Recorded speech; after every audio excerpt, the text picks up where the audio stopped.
नमस्कार प्रेक्षकांनो, या मालिकेच्या आजच्या भागामध्ये अतिशय जबरदस्त आणि रंजक असा भाग आपल्याला पाहायला मिळणार आहे. आणि त्यामध्ये आता समर स्वानंदीला सांगत असतो की हे बघा स्वानंदी मॅडम, तुम्ही ना उगाच काळजी करू नका. स्वतःच्या पर्सनल लाईफमध्ये म्हणजे दुसऱ्याच्या पर्सनल लाईफमध्ये तुम्ही ना एवढं त्याला जबाबदारपणाने सांगू नका. तर समर म्हणतो की मी सुद्धा आदिराच्या बाबतीत हेच करायचो. सतत आदिराची काळजी करायचो, आदिराला त्यासाठी फोन करायचो आणि आदिरासुद्धा मला वैतागायची. आणि आदिरा म्हणायची की दादा तू का मला एवढी काळजी करतोस आणि मला इनफॅक्ट मला एवढा डिस्टर्बन्स करतोय, तू एवढी काळजी करत जाऊ नकोस. आणि नंतर मलासुद्धा कळलं आहे की आपण जी काळजी करतो ना त्यामुळे आपल्यालाच त्रास होतो आहे.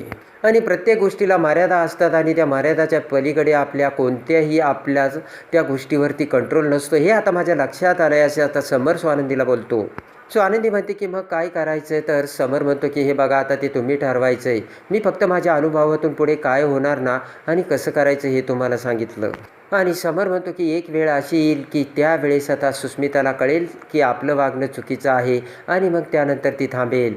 पण स्वानंदी म्हणते की ती वेळच आली नाही तर, आणि तिला तिची चूकच नाही कळलं तर समर म्हणतो असं कसं होईल स्वानंदी मॅडम? समर म्हणतो तिला 100% कळेल, पण त्यासाठी तिला थोडासा वेळ द्या. आणि इकडे आता मल्लिका म्हणते की अहो मंदाकिनी ताई, मी तुम्हाला लग्नाच्या अगोदर एक हार दिला आठवते ना, तर तुमच्या मुलीनेसुद्धा आता तुम्हाला एक हार द्यायलाच पाहिजे. तर मंदाकिनी म्हणते 100%. आणि मंदाकिनी म्हणते की हे बघा तुम्ही मला दागिना दिला, मी तुमचंसुद्धा मन मोडलं नाही, आणि आता मला सुस्मिता दागिने देते ना, तिचंसुद्धा मी मन मोडणार नाही. आणि इकडे आता मंदाकिनी मल्लिकाचे आभार मानते. तर मल्लिका म्हणते की अहो तुम्ही माझे काय आभार मानता, हे सगळं क्रेडिट तुमच्या सुस्मिताचं आहे. बरं तुम्ही बसा गप्पा मारत, मी आलेच असे म्हणत मल्लिका तिथून जाते. आणि त्यानंतर आता इकडे सुस्मिता मंदाकिनीला एक साडीसुद्धा देते. तर मंदाकिनी खुश होते आणि म्हणते की सुस्मिता अगं तू कुठे आणि ती स्वानंदी कुठे? स्वानंदी जेव्हा राजवाड्यांच्या घरी आली तेव्हा तिला ना ढिगभर दागिने मिळाले असतील नाही का, पण त्यातील एक तरी दागिने तिने मला दिलाय का? नुसतं द्यायचं तर सोडून दे, पण म्हटली का ही दागिना तुला दे म्हणून, आणि तू मला लगेच एवढा दागिना दिला आणि साडीसुद्धा दिली. आणि मंदाकिनी म्हणते की एकदम स्वार्थी मुलगी आहे ती. सुस्मिता म्हणते की लग्न झाल्यापासून तर एकदमच कंजूस झाली आहे ती. मंदाकिनी म्हणते की अगं तुला माहीत नाही, ती लग्नाच्या अगोदरसुद्धा तशीच होती. आणि आता मंदाकिनी म्हणते की हे बघ राजवाड्यांकडून तुला जे जे दागिने मिळतील ना ते सगळे दागिने तू माझ्याकडे देत जा, मी ना ते आपल्या कपाटात ठेवील. अडीनडीला आपल्याला ते दागिनेच कामं येतात ना गं सुस्मिता, असे म्हणत तो दागिन्याचा बॉक्स आता इकडे पटकन मंदाकिनी तिच्या बॅगमध्ये ठेवते. आता इकडे समर म्हणतो की हे बघा तुम्ही ना सुस्मिताचा खूप विचार करताय. तर आता स्वानंदी म्हणते की हे बघा मला ना तिची खूप काळजी वाटते, कारण ती खूप लहान आहे ना, तिला ना अजून काहीच कळत नाही. आणि समर म्हणतो की अहो तुम्ही त्यांची खूप काळजी करता. तर स्वानंदी म्हणते काय करू मी ना, ती माझी लहान बहीण आहे, तिच्या बाबतीत मी खूप ओव्हर प्रोटेक्टिव्ह आहे. तेव्हा आता समर म्हणतो की हे बघा काळजी साहजिकच आहे आणि आपण आपल्या भावंडांची काळजी केलीच पाहिजे, कारण त्यांच्यामुळेच आपण दोघं एकत्र आलो आहे. आणि त्यामुळे काही ॲक्सिडेंट आपण सोडून देऊयात आणि आपला संसार सुखी करूयात, असा कानमंत्र आता समर स्वानंदीला देतो. आणि ते समरचं बोलणं ऐकता क्षणी आता पटकन खुश होऊन स्वानंदी समरला मिठी मारते. प्रेमाने समरच्या छातीवरती डोके ठेवून आता स्वानंदी समरच्या मिठीत आलेली असते. आणि इकडे आता मंदाकिनी आणि सुस्मिता बाहेर येतात. तर सुस्मिता मंदाकिनीला पाणी आणते. तर मंदाकिनी म्हणते नको नको मला पाणी. तर आता सुस्मिता म्हणते की परत ये बरं का आई. तर मंदाकिनी म्हणते की परत ये म्हणजे येणारच, आणि चांगली 2-3 महिने राहायला येईल सुस्मिता तुझ्याकडे, पण आत्ता मी जाते. पण तेवढ्यात आता मल्लिका तिथे येते. आणि आता मंदाकिनी जायला उठता क्षणी मल्लिका म्हणते की अहो असं काय करता, निघालात का तुम्ही? थांबा ना, अजून तर तुम्हाला तुमचा पाहुणचार व्हायचा आहे. आणि तेवढ्यात आता आजी तिथे येते आणि आजी मंदाकिनीला म्हणते की अहो कधी आल्या तुम्ही मंदाताई, आणि लगेच निघालात? तर मंदाकिनी म्हणते हो आता जायला हवं ना. आणि मंदाकिनी म्हणते मला सुस्मिताने ना फोन केला होता आणि मला ये म्हणाली, मलासुद्धा सुस्मिताची आठवण येत होती. आणि तेवढ्यात आता इकडे मल्लिका विचार करते की चांगला चान्स आहे आणि आता ना या म्हातारीला यांचं बिंग कळलंच पाहिजे. सुश आणि तिच्या आईचं काय चाललंय ते हे म्हातारीच्या समोर आणलंच पाहिजे, असा विचार मल्लिका करते. आणि लगेच आता मंदाकिनीकडे बघत आता आजी म्हणते की दिलीपरावांची तब्येत बरी आहे ना. मंदाकिनी म्हणते हो हो. आणि मंदाकिनी म्हणते मी जाते. मी तर मल्लिका म्हणते की अहो आत्ताच कशाला जात आहे, अजून तर तुमचा पाहुणचार करायचा आहे आणि जेवण वगैरे करून जा. तर मंदाकिनी म्हणते आत्ता नको. तर मल्लिका म्हणते की हे बघा असं मी तुम्हाला सोडणार नाही. आणि आता पटकन आता मल्लिका ही मंदाकिनीच्या त्या पर्सला हातातून धक्का मारून ती पर्स खाली पाडते. तर त्यामधील दागिन्याचे बॉक्स आता तेवढ्यात खाली पडतो आणि तो बॉक्समधील दागिना आता आजीच्या समोर येतो आणि ते बघता क्षणी आता आजीला मोठा धक्का बसतो. आणि आता तो दागिन्याचा बॉक्स बघताच आता मल्लिका आजी सगळेजण त्या बॉक्समधील दागिना बघतात आणि त्याच वेळेस आता आजी तो दागिना उचलून घेते आणि तो राजवाड्यांचा सगळ्यात मोठा पारंपरिक दागिना असल्याचे आता आजीच्या लक्षात येते. आजी म्हणते की हा तर राजवाड्याचा पारंपरिक दागिना आहे, तुमच्याकडे कसा आला. तर मंदाकिनी म्हणते बघू.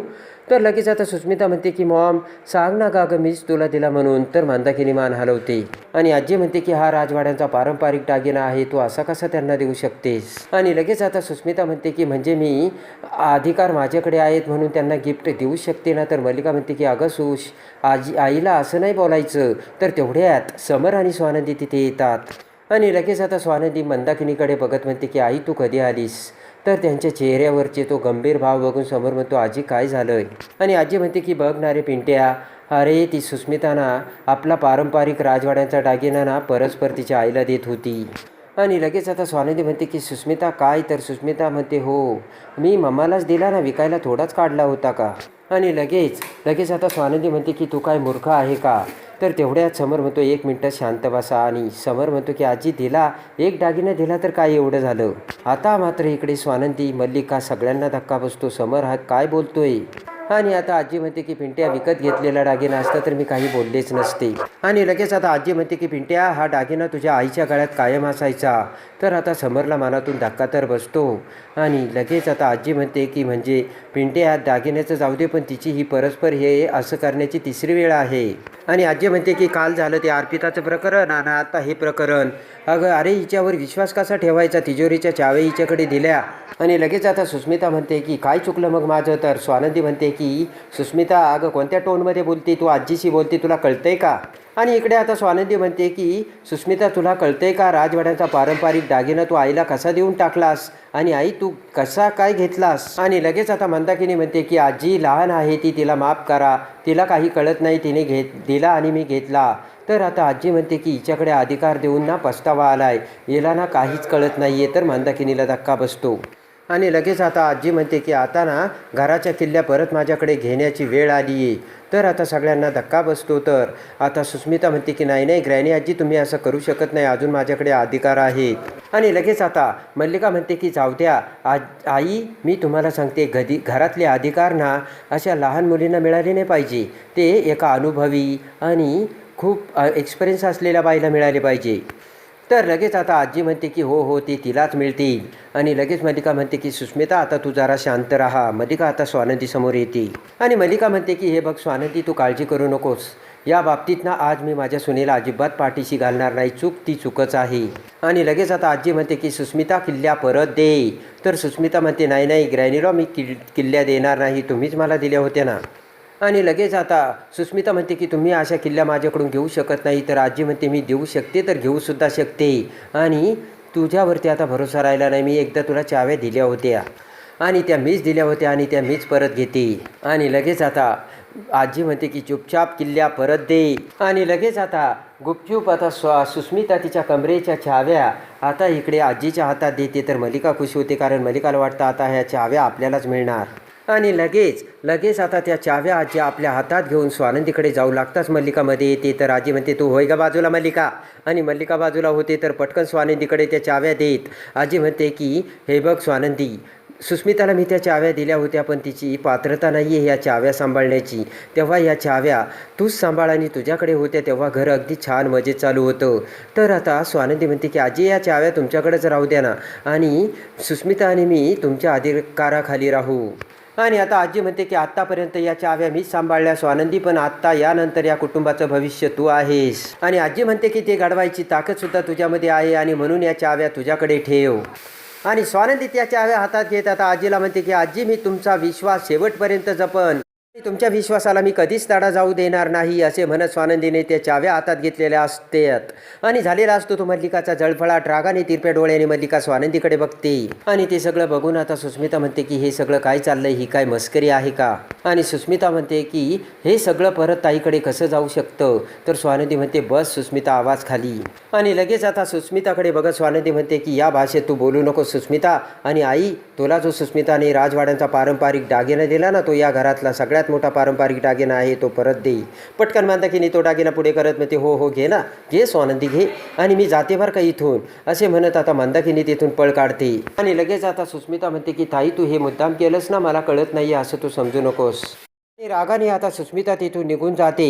सुस्मिता निघून जाता क्षणी मल्लिका म्हणते की या सुस्मिताला ना मी जाब विचारणार, आज हिला मी काही सोडणार नाही. आणि इकडे आता बेडरूममध्ये थनथन पाय आपटत आता सुस्मिता तिथे येते आणि म्हणते की काय माझ्याकडून घराचे अधिकार काढून घेतले. आणि लगेच आता अंशुमन तिथे येत म्हणतो की सुस्मिता चिल चिल. सुस्मिता म्हणते की मला काय तुम्ही चिल करायला सांगता, तुमच्या ग्रॅनी आजीला सांगायचं ना, आणि माझ्याकडून घराचे अधिकार कसे काढून घेतले. आणि आता सुस्मिता म्हणते की तुम्ही अजिबात मध्ये बोलू नका, शांत बसा. तर अंशुमन म्हणतो की आवाज खाली, नवऱ्याला असं बोलायचं नाही. तर मल्लिका तिथे येते आणि म्हणते काय काय चाललंय. मल्लिका म्हणते काय चाललंय. अंशुमन म्हणतो बघ ना मॉम, ही माझ्यावर चिडते. मल्लिका म्हणते ती तुझ्यावर नाही चिडणार तर मग कोणावर चिडणार, तू नवरा आहेस तिचा. आणि इकडे आता मल्लिका म्हणते की सगळे तिच्या विरोधात गेलेत आणि तिचा किती मोठा इन्सल्ट झाला आहे. तर सुस्मिता रडतच आता मल्लिकाला म्हणते हो हो मॉम इन लॉ.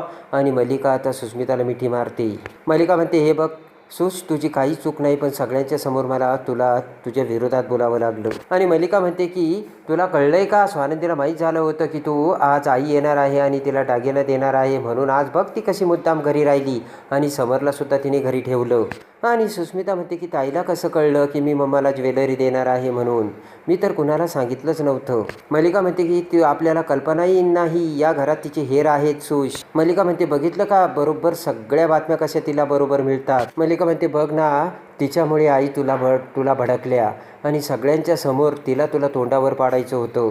आणि सुस्मिता म्हणते की ताईने चिटिंग केली ना, पण मी तिला सोडणार नाही. मला आता तिचा खूप राग आला आणि रागाने तनतन करत सुस्मिता तिथून निघून जाते. आणि सुस्मिता जाताच आता अंशुमन आता मल्लिकाला सलाम ठोकतो आणि मल्लिका खुश होते. आणि इकडे आता स्वानंदी ही तिच्या बाबांना फोन करून आता घडलेली सगळी हकीकत सांगते. ते ऐकताच आता स्वानंदीचे बाबा म्हणतात या दोघी मायलिकी तुमच्या घरात चोरी करायला आल्या होत्या आणि या मंदाला दागिन्याचे हाव आहे हे मला माहिती आहे, पण त्यासाठी ती एवढ्या मोठ्या थराला जाईल याची मला कल्पना नव्हती नंदू. आणि स्वानंदीचे बाबा म्हणतात नाही नाही, मला आता त्यांच्याशी बोलावंच लागेल. स्वानंदी म्हणते की तुम्ही ना जरा त्यांच्याशी शांतपणाने बोला. आणि आता तेवढ्यात पाठीमागून सुस्मिता तिथे येते आणि स्वानंदीने बाबांना फोन केल्याचे आता सुस्मिताला कळते. सुस्मिता म्हणते काय माझ्या चुगल्या लावल्यात की काय तू ताई? तर आता स्वानंदी म्हणते मी चुगल्या करत नव्हते, बाबांना सगळं माहीत व्हायला हवं म्हणून मी त्यांना सांगितलंय. आणि सुस्मिता म्हणते की तू हे पण सांगायचं त्यांना, तू कसा मोठा प्लान करून त्या चाव्या पुन्हा तुझ्याकडे घेतल्या. स्वानंदी म्हणते काय बोलतेस तू? सुस्मिता म्हणते इनोसंट बनण्याचं नाटक करू नकोस, मला माहिती आहे तू हे सगळं मुद्दाम केलं. आणि सुस्मिता म्हणते की म्हणून आजीने माझा अधिकार काढून तुझ्याकडे दिल्या आणि त्या चाव्या तुझ्याकडे दिल्यात. आणि तुझ्या चुकांबद्दल तुला अजूनही काही वाटत नाही का? या घरातील राजवाड्यांचा पारंपरिक दागिना तू असाच मम्माला देत होतीस. आणि सुस्मिता म्हणते माझ्याकडे अधिकार आहे त्यामुळे मी काहीही करू शकते. आणि सुस्मिता म्हणते तू मध्ये मध्ये करू नको, मला माहीत होतं की तू माझ्यावर जेलस आहे, पण एवढी जेलस असशील असं मला वाटलं नव्हतं. तर स्वानंदीला धक्का बसतो. स्वानंदी म्हणते की तुला कळतंय का आपण बहिणी आहोत? तर सुस्मिता म्हणते की आता आपण बहिणी नाही तर कॉम्पिटिटर आहोत आणि आता मी कॉम्पिटिशन करणार आणि तू चिटिंग करू नकोस.